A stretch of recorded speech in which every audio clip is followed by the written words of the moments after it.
Hola, buenas tardes. Te habla Abraham Ali. Estás en el consultorio virtual que tenemos todos los miércoles a las 6 de la tarde.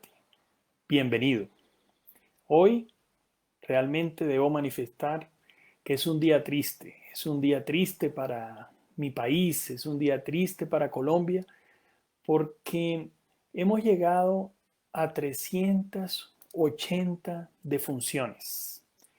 380 defunciones en un solo día es un valor extremadamente alto para una nación que ha hecho cuarentena de modo juicioso, que ha guardado medidas durante mucho tiempo y que en este momento lidera de lejos la cantidad de días que los países de la región han guardado como cuarentena. 380 personas de nuestro país han muerto en las últimas 24 horas secundario a la COVID-19. El impacto que estamos teniendo en nuestro país es sin duda supremamente alto. Por eso digo que constituye un día triste. Por eso tenemos que continuar hablando en el día de hoy de COVID. Tenemos que unirnos todos de modo fuerte para generar las medidas necesarias para poder continuar el aplanamiento de la curva. Hemos hablado durante todos estos consultorios virtuales sobre cuáles son las medidas de precaución, pero las medidas de precaución socialmente han sido insuficientes. Y la razón esencial por la que son insuficientes es, sin ninguna duda, por la indisciplina social. No logramos tener el nivel de entendimiento que esta es una enfermedad que aprovecha la menor oportunidad para generar un impacto sobre los seres humanos. Y como siempre, como lo hemos dicho de modo continuado, es capaz de atacar a las personas que tienen las menores líneas de defensa. Y esas son las personas que se siguen muriendo en nuestro país. Las personas con comorbilidades y las personas de mayor edad. Con esta pues noticia triste con la que tenemos que iniciar, yo trataré de continuar poniendo un grano de arena en el conocimiento de todos ustedes para que puedan tener las medidas para luchar contra la COVID. Hoy he pensado hacerles un resumen de toda la situación de comprensión, de entendimiento de la COVID, y yo creo que suma dentro de toda esta situación tan difícil que vivimos, debido a que comprender la enfermedad es poder dar un paso en la prevención. Entonces, vamos a comenzar en el esquema que hemos desarrollado para este consultorio, generando primero que todo una serie de preguntas que han llegado. Cada vez el número de preguntas es mayor y tengo que manifestar con mucha pena, con mucho pesar, que no las podemos contestar todas. Es imposible para mí contestar la avalancha de preguntas que llegan en cada momento.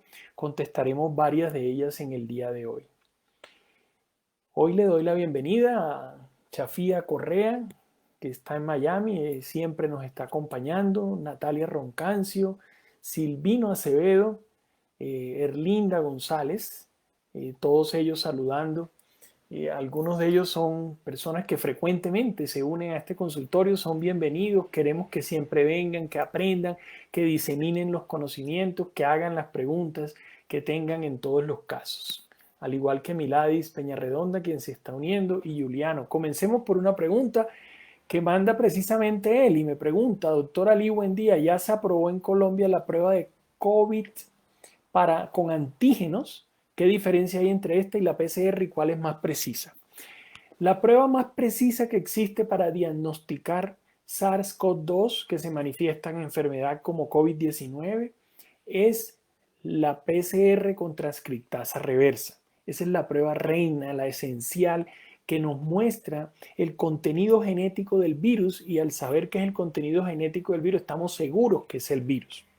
Ya han llegado a Colombia las pruebas con antígenos y llegan esencialmente por el tiempo que se toma la PCR en generar el diagnóstico. Cuando se hace bien hecha con eso que se llama transcriptasa reversa, toma muchas horas, más de 12 horas haciendo solamente el proceso de diagnóstico para lograr potenciar el contenido genético del virus.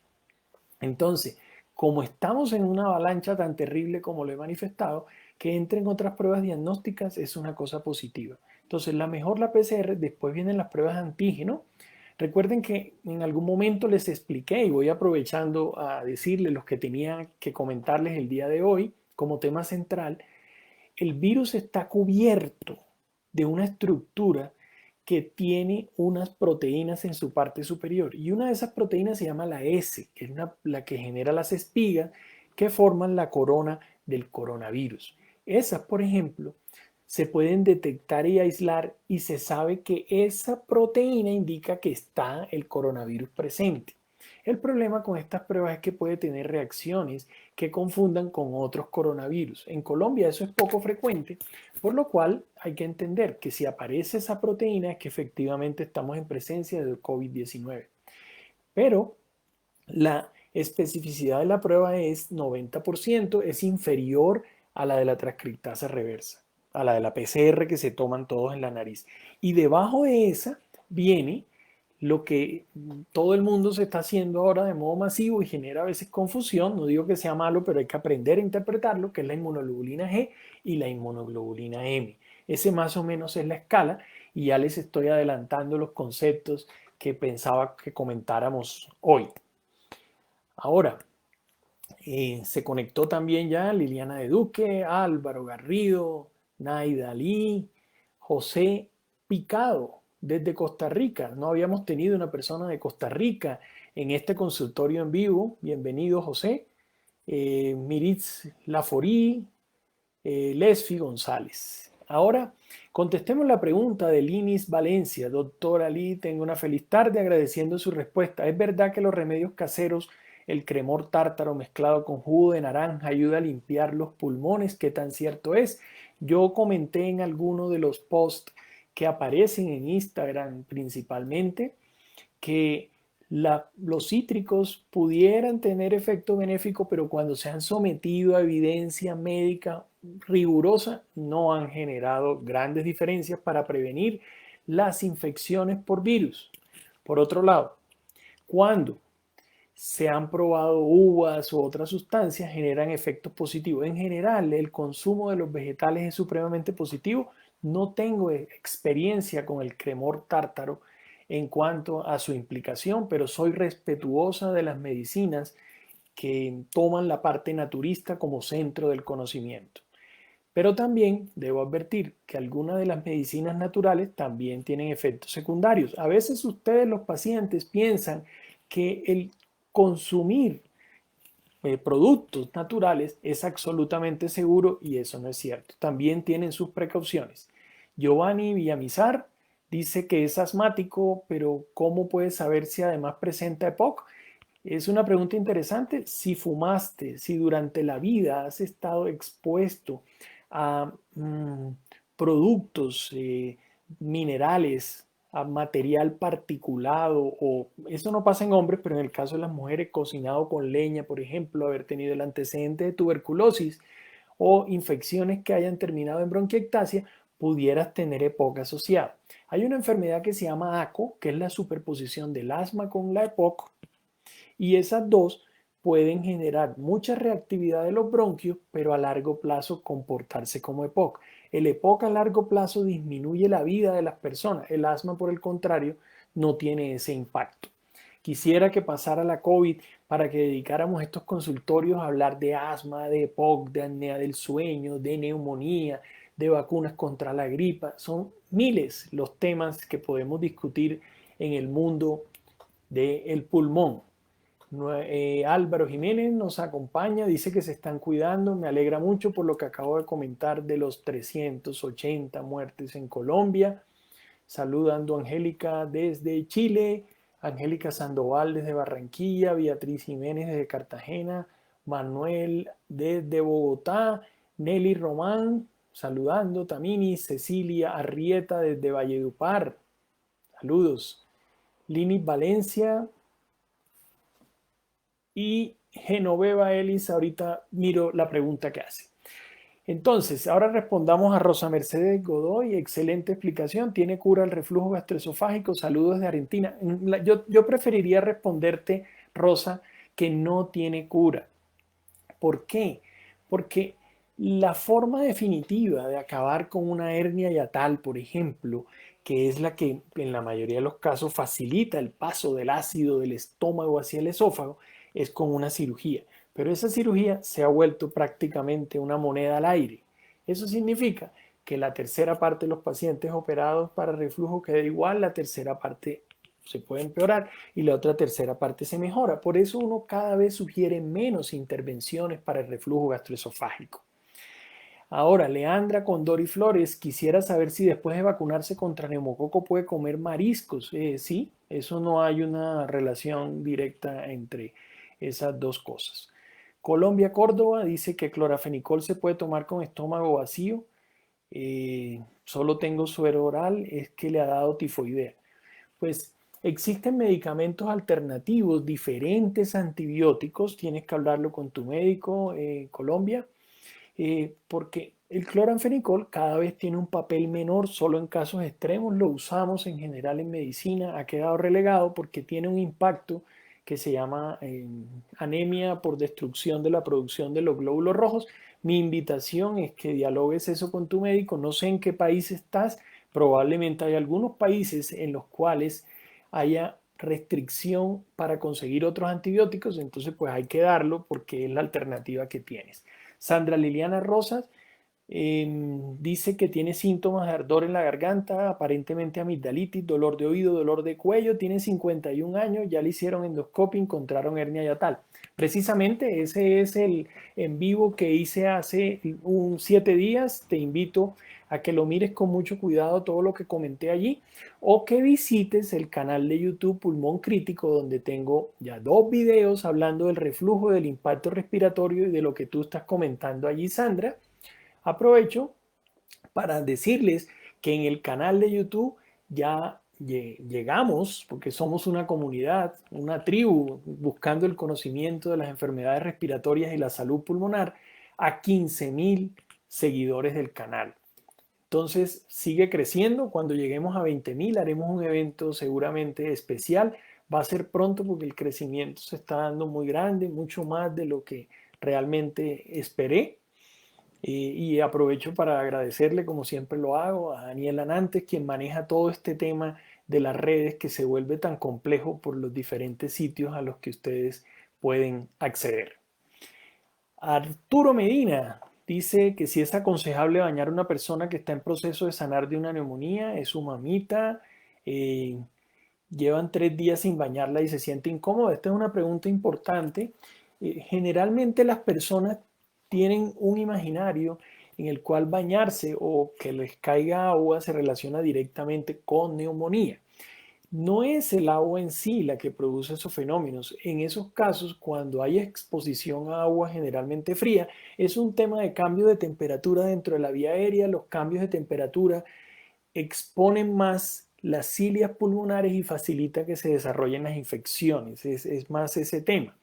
Entonces, mi invitación es que todas las personas deben tener un aseo diario. Si la persona está limitada en cama o tiene muchos años, existen formas de bañarla con esponjas húmedas acostada en las zonas del cuerpo que generalmente tienen mayor problema con la parte de los olores incómodos y también para el mismo paciente. Entonces mi invitación, agua tibia que no esté expuesta a cambios de temperatura y claro que sí, la puedes bañar. En los que no se pueden movilizar, se pueden sentar en una silla de ruedas, por ejemplo, si no hay otro recurso, y bañarla encima de la silla de ruedas, pues en un área que se considere adecuada. Una cosa importante que me traes a la mente con esta pregunta, para los pacientes con EPOC que tengan oxígeno, la zona donde más se mueren los pacientes con EPOC, de modo inadvertido, no esperado, es el baño, porque se piensa que las personas deben ir al baño sin oxígeno. Entonces eso es algo que no se debe hacer, es mejor conseguir cánulas muy, muy, muy largas y poder bañar los pacientes. Ahora, Andrea Medina. Uy, están saliendo demasiadas preguntas. Me va a tocar aplazar la presentación que les iba a hacer hoy para la próxima, muy probablemente, porque llevamos 15 minutos y faltan muchas preguntas. Andrea pregunta, Andrea Medina, quiere contarme que algo que le pasó en la pandemia y le gustaría explicar una explicación de qué debe hacer. Resulta que se intoxicó con un destapador de alcantarillas que pensó que era lejía. Eso es supremamente peligroso, sin duda. Se quedó sin aire, le dolía el pecho, no fue al hospital, me imagino por la situación actual. Después le dio fiebre, 5 días sin poder respirar, fue a urgencia. Allá la trataron como si tuviera COVID y solo le mandaron acetaminofén. Su salud está muy mal, tiene síntomas de reflujo, le mandaron inhaladores, ya hace 4 meses y nada que me recupero. Esto es una de las enfermedades realmente más peligrosas que existe de modo agudo en el mundo de la neumología y son intoxicaciones con sustancias alcalinas que pueden ser broncoaspiradas y generan lesiones a nivel de la vía respiratoria. ¿En qué ciudad estás? Lástima que no me lo escribes aquí. Si estás conectada, Andrea, me gustaría que me lo dijeras, Andrea Medina, porque una cosa clave en esta situación para que tú la sepas es hacer evaluaciones de la vía respiratoria. O sea, hay que hacer unas imágenes, hay que hacer probablemente una broncoscopia para evaluar a ver cómo quedó tu vía aérea, si hubo daño en el esófago y hacer pruebas de función pulmonar para mirar si hubo algún tipo de lesión pulmonar para poder intervenirlo. Entonces, muy probablemente por eso no te mejoras, porque es una enfermedad que necesita otras intervenciones diferentes. Sonia Cabrera pregunta, ante todo, gracias por sus comentarios, ayudan a aceptar la enfermedad. Tengo bronquiectasis diagnosticada como TAC, siempre he tenido neumonía y bronquitis de repetición, pero hasta ahora no me la han visto. 65 años. Lo raro es que a pesar de la tos recurrente no tiene flemas. ¿A qué se debe que no es pectore? A ver, te cuento. La bronquiectasia por sí misma me tocaría mirarla en la escanografía de tórax para ver la característica de ella. Las bronquiectasias se dividen en varios grupos. Es la dilatación del bronquio. Si es en carrilera o si es quística, redonda, ahí acumula moco y se pasa infectando con frecuencia. Hay otras más pequeñas diseminadas en el pulmón que no generan tanta expectoración. La clave es que probablemente tú no te estés infectando o sobreinfectando, como decimos en medicina, y por eso no presentas esa expectoración que es usual en el caso de las bronquiectasias. Rocío Gutiérrez Castro dice, el tratamiento que uso es Flucomix de loratadina para congestión nasal por alergia, no le hace efecto, se acumula del lado derecho y no puedo pasar alimento. ¿Habrá otro tratamiento? Ah, ok. Tienes una congestión nasal de un solo lado, entonces hay que saber si se presenta durante el día, si se presenta durante la noche, pero esencialmente necesitas una nasofibrolaringoscopia para mirar si hay una obstrucción mecánica de tu nariz o al menos una rinoscopia, que es la evaluación juiciosa de la nariz para mirar por qué se te obstruye y si es que existe algo corregible como desviación del tabique o que tengas pólipos, que son una especie de verrugas dentro de la vía aérea. Entonces, sí hay alternativas de tratamiento, pero como siempre en medicina hay que hacer el diagnóstico, no se puede tratar a ciegas. Ernesto Martín dice, llevo días sin dormir por dolor de pecho, marea, un sueño ligero entre dormido y despierto, me duele abajo de los riñones, dolor de garganta, estoy desesperado.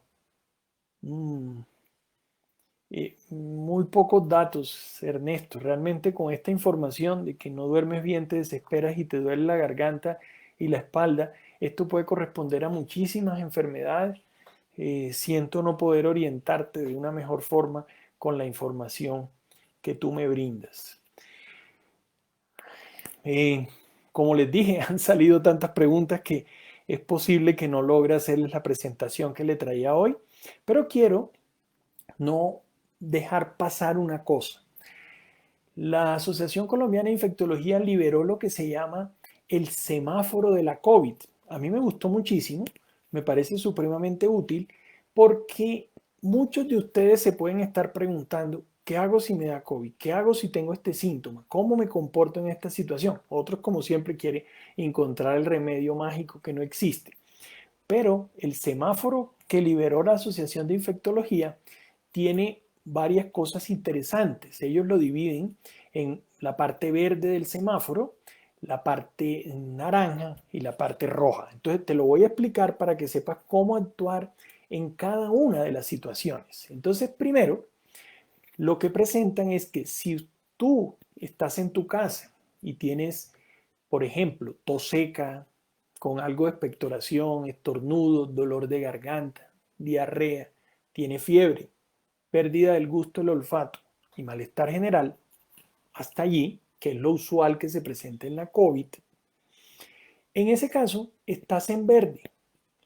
Puedes o debes estar en reposo, aislado, para cortar la cadena de contagios que nos está golpeando tan duro, ingerir comida sana, abundante líquido, dormir boca abajo, eso te lo he comentado antes, eso se llama médicamente dormir en prono porque se mejora la oxigenación, a algunos pacientes les cuesta un trabajo enorme, pero si tienes COVID, dormir boca abajo es positivo.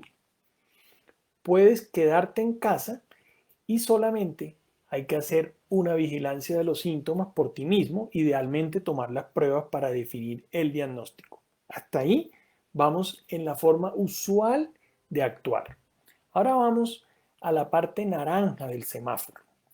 Esa parte naranja aplica a los mayores de 65 años, a los que tienen presión alta, enfermedad cardíaca, problemas de azúcar en sangre, enfermedad renal, pulmonar, cáncer, tomas medicamentos que te bajan las defensas, inmunosupresores. Si tienes dolor de cabeza persistente, frecuencia cardíaca con la toma del pulso mayor de 100 por minuto o estás orinando poco, debes establecer en ese caso una observación médica directa. Hacer una teleconsulta médica puede ser una alternativa si no tienes un médico que te vea de modo inmediato.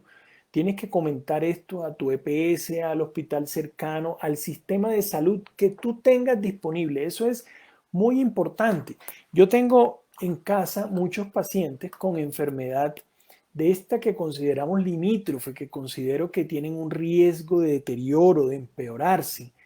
Y yo les hago seguimiento. Todos los días me mandan la información 3 veces al día del estado de salud. Recuerden algo, cuando comenzó este tema, muchos compraron oxímetro. Y yo les dije en los primeros consultorios, no compren oxímetro innecesariamente. Eso significaba que se ponían la medición del oxímetro todos los días a ver si de modo temprano detectaban un descenso de la oxigenación y por tanto detectaban la enfermedad. Yo les he manifestado que eso no me parecía muy lógico estar todo el día midiendo la oxigenación. En este momento, cuando la pandemia está rozando el pico, esperemos que sí, esperemos que hoy sea el día de más muertos en Colombia, que no vaya a subir más que 380 sea lo máximo, toca pedirle al Altísimo eso. Es el momento en que yo monitorizo a algunos pacientes con oxímetro. Entonces, con el oxímetro, yo pido que me manden una fotografía, que me describan cómo van los síntomas y puedo saber, como ven aquí, cuál es la saturación de oxígeno. En este momento es 97 en mi caso y la frecuencia cardíaca que yo tengo es 67. Eso, por ejemplo, son valores seguros. ¿Sí? Uno en ese caso, pues no hay ninguna enfermedad activa. Entonces, a pesar que el paciente se sienta mal en casa, yo monitorizo cómo va la disnea, cómo va su condición clínica y le hago seguimiento de esta manera, de modo que podemos evitar que los pacientes vayan al servicio de urgencia. Ahora paso al semáforo rojo.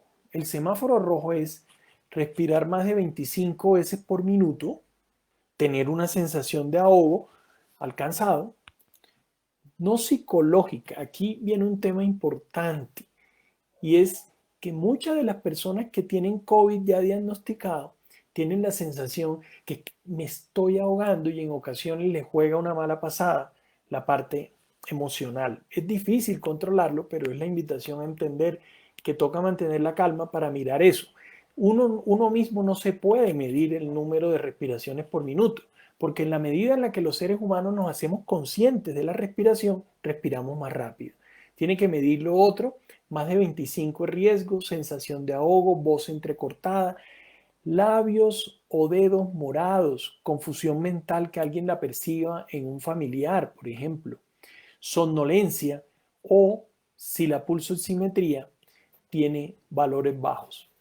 Para esto, el punto de corte no es 100%. En ocasiones las personas piensan que lo, lo anormal es tener menos de 100. No, el punto de corte normal es 90. Pero si las personas son muy obesas, tienen enfermedades asociadas, sobre todo pulmonares o cardíacas, o tienen mucha edad, pueden tener un poquito por debajo de 90 y no considerarse anormal. Entonces aquí viene el temor de muchos pacientes. Muchos pacientes me preguntan en consulta o en teleconsulta que si ¿en qué momento se activa la preocupación? Entonces, lo que te acabo de responder son los puntos de preocupación y depende de la enfermedad asociada. Uno puede creer que 95 perdón, 85 en algunos casos puede ser manejable, pero eso no es una cuestión eh, universal, depende del paciente que uno está tratando. En caso de estar en semáforo en rojo, hay que usar oxígeno, consultar a la EPS, evitar el transporte masivo y ahí sí se necesitan tomar decisiones diferentes en relación con la intervención médica porque se está pasando a un punto de riesgo realmente elevado. Entonces, donde yo trabajo en la Fundación Neumológica Colombiana, estamos desarrollando también un programa buscando en alianza con algunas de las empresas prestadoras de salud que los pacientes puedan llamar, un neumólogo se conecta, les hace una evaluación en un momento dado y toman la decisión si le suministran oxígeno inmediatamente y un oxímetro en casa. Es una forma muy interesante que el gobierno también ha publicado sobre este tema de cómo abordar la situación ahora en momentos en los cuales no hay camas. O sea, realmente estamos, al menos en Bogotá, en una situación supremamente difícil en número de camas disponibles. Es algo que nos agobia a todos, nos preocupa de un modo muy importante, pero en mi institución no hay disponibilidad de camas en este instante para cuidado intensivo. Entonces llegó el momento que nosotros habíamos pensado y habíamos temido. Como les comenté, son las 6:28 y ha habido tanto que discutir que voy a aplazar para la próxima lo que te quería comentar hoy específicamente sobre COVID, de la actualización en COVID, que es un concepto bastante interesante. Entonces voy a responder las preguntas que están en este momento en el chat. Pregunta Genoveva que si después de una gripa me quedó un dolor en los pulmones. Eso es posible, generalmente asociado, Genoveva, a la tos. Cuando la tos es supremamente intensa, puede generar desgarros asociados a la gripa y eso dar dolor de pecho. Saludos de Mari. Fernanda Cuaical, desde la frontera con Ecuador, dice que consejos para pacientes con lupus en relación con coronavirus, prevención. Prevención porque tú haces parte del grupo de pacientes inmunosuprimidos que describía antes y es un riesgo enorme tener cualquier tipo de proceso infeccioso. Entonces, prevención, optimizar todo lo que conoces en el uso del tapabocas, en el distanciamiento social y en el lavado de manos. Marta Lucía Argote saludando, Doris El Jadwe, ¿cómo diferenciar una gripa de un COVID? Supongo, dice cocido, pero supongo que es COVID. En este momento le digo a la mayoría de los pacientes, a la mayoría de las personas, y si uno tiene un proceso gripal en zonas donde haya alta transmisión del virus, es el instante en que se debe pensar siempre en COVID. Hoy estaba hablando con una persona muy cercana a mí en el cual le decía, no se puede pensar en gripas en instante en el que la transmisión del COVID es tremenda. Siempre va a ser gripa, va a ser COVID en estos momentos lo que parece gripa, porque no hay forma de diferenciarla sino con las pruebas diagnósticas que ya hemos comentado. Elizabeth Betancourt, saludando, Isabel Vargas, Gianina Angarita, Cira Nieves dice, hola médico, buenas tardes, bendiciones de Barranquilla.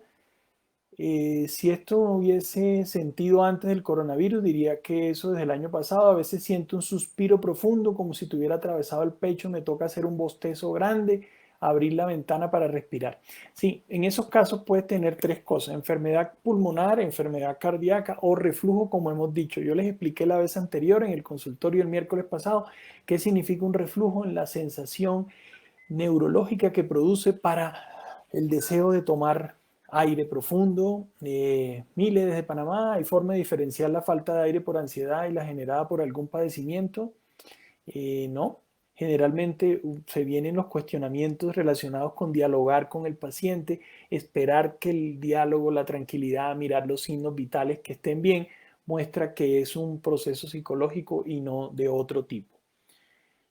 Nid Muñoz Pérez saludando. Hoy me informaron de alguien que me hacía una pregunta, no recuerdo por cuál de las redes, hablando de que había sido tratado de un proceso pulmonar y que persistía ahogado y que no tenía un diagnóstico preciso. Usualmente en estos casos hay que saber si la persona fumó, si no fumó y si, por el otro lado, tiene esto desde hace mucho tiempo y puede corresponder a un proceso asmático. Entonces, recuerden que el asma sigue presentándose en todos los pacientes. Ahora, Chadid Rodríguez, bendiciones. Tener cuidado en la alimentación. Debe tener un paciente con hipertensión pulmonar severa y bronquitis. Claro, la hipertensión pulmonar severa genera también una hinchazón, un edema de la mucosa bronquial. Y ese edema de la mucosa bronquial hace que los procesos gripales, infecciosos o bacterianos se puedan anidar en esa zona y producir infecciones más grandes. Pregunta Angélica: para una masa pulmonar en el ilio de 33 milímetros, ¿se tomaría biopsia por toracoscopia o broncoscopia? Eh, Hoy en día existen formas por broncoscopia de evaluar esas lesiones pulmonares sin necesidad de abrir el tórax, de hacer una cirugía ni hacer toracoscopia. Eso se llama EBUS, endosonografía o endosonografía endobronquial, en el cual con un ecógrafo se entra el broncoscopio a la vía respiratoria y allí se mira dónde está la lesión, depende de la ubicación y allí se toman las biopsias. Eso es lo que se hace, Angélica. Elizabeth Betancourt, en una ocasión le dio tos que se acrecentaba durante la noche y quedaba aleteando. No sabía qué hacer, es demasiado extensa. En estos casos, cuando es tan extensa la pregunta, les pido que me la envíen al correo electrónico y busco en algún momento la forma de contestarlo. Saludo de Leslie. Por aquí les pido preguntas más cortas. Saludos de Vicky, Vladimir Fernández. ¿Qué se ha sabido de la ivermectina como tratamiento para la COVID? No está autorizado para la COVID. Les he dicho muchas veces que si lo van a tomar para los parásitos o se toman una dosis, pues no les servirá para la COVID, pero sí para matar los parásitos fuertes. Eh, pero que tenga un beneficio centrado en COVID, no.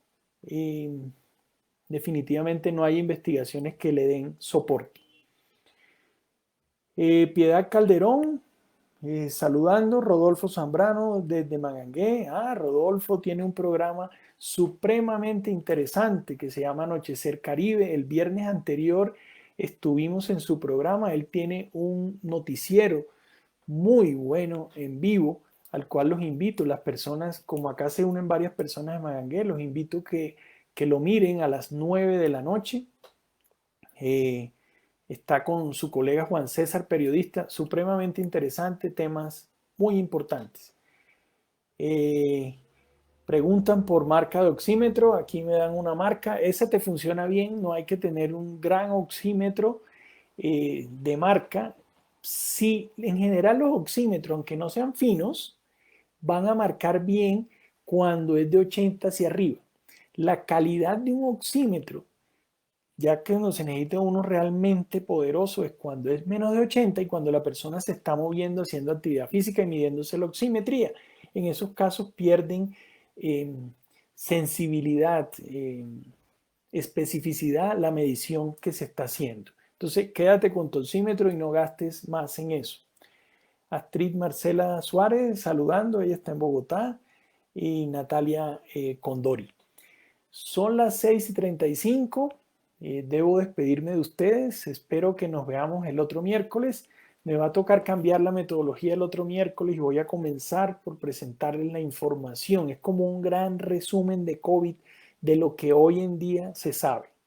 Entonces, los invito, como siempre, a revisar los conceptos que publico, que comparto con ustedes en Spotify, en Apple's Podcast, en Pulmón Crítico. Ahí pueden buscar Pulmón Crítico. Si quieren, pueden unirse a esta fanpage como seguidores. Hay más de 5.000 seguidores en esta fanpage. La idea es llegar a 10.000 personas pronto en el canal de YouTube Pulmón Crítico. Que tengan un lindo resto de semana y sigamos pues pidiendo por el resto de nuestro continente para que se controle la pandemia, cada uno aportando lo que pueda decir, y la principal forma de aportar es cuidándose, evitando la transmisión de la enfermedad.